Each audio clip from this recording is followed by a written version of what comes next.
Opti morning po sa ating lahat. Ang presentation na ito ay para mas lalo nating makilala ang ating company na One Opti Lifestyle International. Patuloy po tayo sa pagre-research at patuloy po tayo sa pag-attend ng mga training para mas lalo nating maunawaan at mas lalong lumawak pa ang ating kaalaman dahil tayo po ang mukha ng ating company kung tayo ay humaharap sa mga tao po. So, ang presentation po natin ngayon ay kung kailan o maikling history ng ating company, kung kailan siya nag-umpisa, ang ating management, ang ating office, kung saan siya matatagpuan, mga legalities, and mga awards and recognition na natanggap ng ating company. Yan. At mga causes of diseases o yung mga posibleng pinanggagalingan ng mga iba't ibang karamdaman ng tao ngayon. Yan. At yung panghuli, ano ba yung makukuha nating mga benefits kay One Opti Juice. Okay? Disclaimer lang po, tayo po ay hindi doktor at ang ating product ay no approved therapeutic claims. We only deliver amazing result po. Ito po ay pinagsama-samang 15 iba't ibang uring prutas at gulay na mataas po sa tinatawag na antioxidants. So maipapaliwanag din po kung ano ba yung antioxidant at kung ano ba yung pwedeng makuha natin sa mga prutas at gulay na ito. Okay? So yan, ang ating product po na One Opti ay FDA approved. Yan. At nag-umpisa ang ating company trace back 2017 at pinamumunuan po ng ating mahal na chairman na si Mr. Marvin Baro. Sila po ang ating president at CEO at sila rin po ay head nurse by profession. Yan.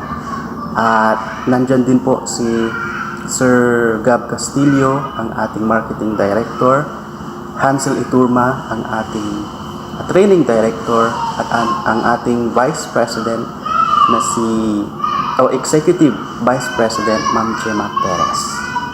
Yan. Yung ating company po, kahit na bago pa lang, marami na pong awards at recognition ang kanyang natanggap. So, ipa-flash ko po sa screen para makita po ninyo kung ano po yung mga iba't ibang awards na natanggap ng ating company. Sa ating licenses, sa legalities naman, mayroon po tayong LTO, License to Operate, galing sa Food and Drugs Administration, Certificate of Product Registration or CPR para sa ating mga product like Opti White, Opti Smile, Opti Liniment, Miracle Oil, Apple Stem Cell, Opti Choco Drink Plus, Opti Coffee, at ang ating flagship na product ang One Opti Juice. So mayroon po tayong mga CPR dyan or Certificate of Product Registration. Ang ating product din po ay halal certificate, so pwedeng-pwede po ito na gamitin ng ating mga kababayan Muslim. Yan, meron din po tayong SEC or Certificate of Securities and Exchange Commission. Meron din tayong BIR, Bureau of Internal Revenue, nagbabayad po ng tax ang ating company para sa ating government. So kung ano po yung hinahanap ng government na mga pay permits, nagkukumply po ang ating company. So, ganyan po kalegal yung ating company. So, pwede mo siyang maipagmalaki, pwede mo siyang maiharap sa kahit sino, at pwede kang mag-umpisa ng iyong business anytime at anywhere, dito man sa Pilipinas or nasa abroad. Yan. So, dato naman tayo sa yung mga causes of diseases, yung mga posibleng pinanggagalingan ng mga iba't ibang karamdaman ng tao ngayon. Okay. So, napakabilis na po ng panahon ngayon. minsan nakakalimutan na nating mag-prepare ng mga masusustansyang mga pagkain, no? So, simple lamang po ang layunin ng One Opti Lifestyle International. Ito po yung maibalik muli sa bawat hapag ng pamilyang Pilipino ang masustansya kumpara sa masarap. Yan. So, number 1, mayroon tayong tinatawag na iba't ibang klase ng stress. So, sa stress, nandyan yung maaaring sa work stress, nai-stress ka sa iyong work. Sa love stress, nai-stress ka din dyan sa iyong relasyon. At yung panghuli, yung financial stress. Yan. Dito, karamihan, nai-stress ang lahat. Okay? Yan. Sa stress naman po, may mga side effects po yan, lalo na kung ito ay napabayaan. Halimbawa na lang, yung simpleng headache, yan, o yung masyadong pag-iisip, depression, yan. So, may effect po yan sa ating physical na katawan. Yan. So, mayroon din tayong tinatawag na unhealthy lifestyle.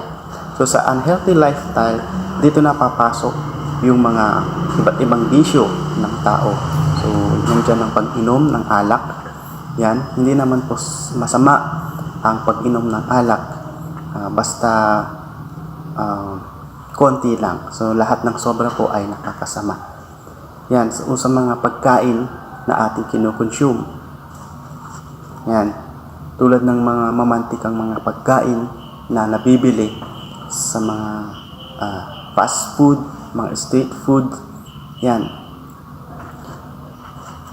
So, mayroon din tayong tinatawag na sa soil pollution. Yan. So, sa soil pollution, maaring ito ay sa mga basura na hindi na-segregate na maayos, na itapon kung saan-saan. Halimbawa na lang sa agriculture, yung mga ginagamit na pesticides or herbicides, yan. Kung hindi natapon na sa tamang lugar, maaring humalo ito sa mga katubigan na pwedeng mainom ng mga hayop at mga tao. Okay? So, sa air pollution naman, nandyan yung usok ng sasakyan, yan, mga usok ng mga factory sa syudad.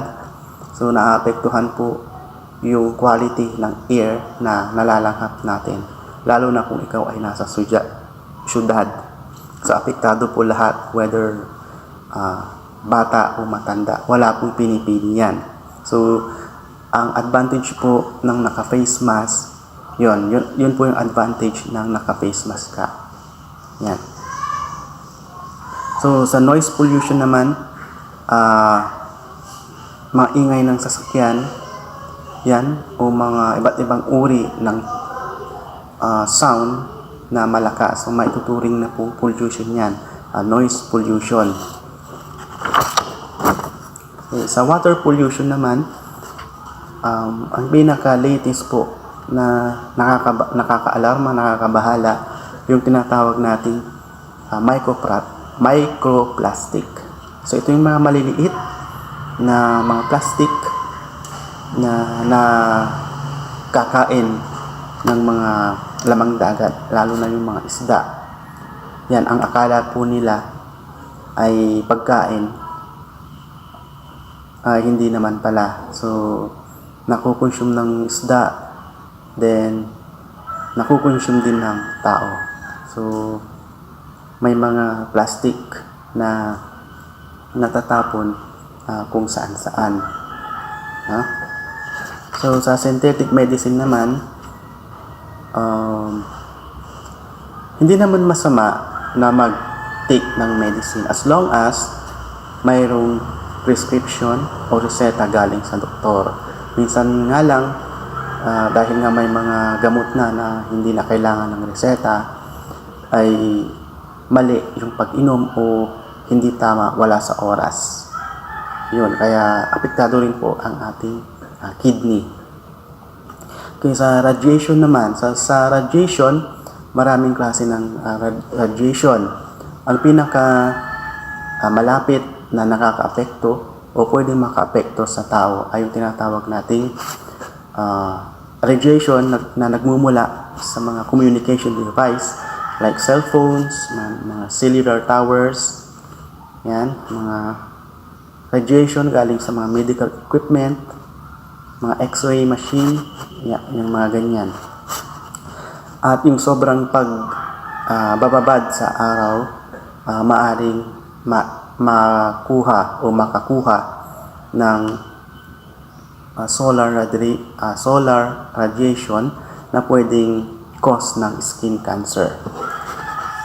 Yan po ang mga ilang dahilan kung bakit nagkakasakit o nadadapuan ng iba't ibang karamdaman tayong mga tao. So sa next na presentation naman natin, ipapaliwanag natin kung ano ba ang antioxidant, ano ba yung ORAC value, yan, ano ba yung oxidation, yan, ano ba yung free radicals. So yun po yung matatopic natin sa susunod na presentation. At kung paano naman po makakatulong ang one of the juice sa ating kalusugan, sa ating immune system po.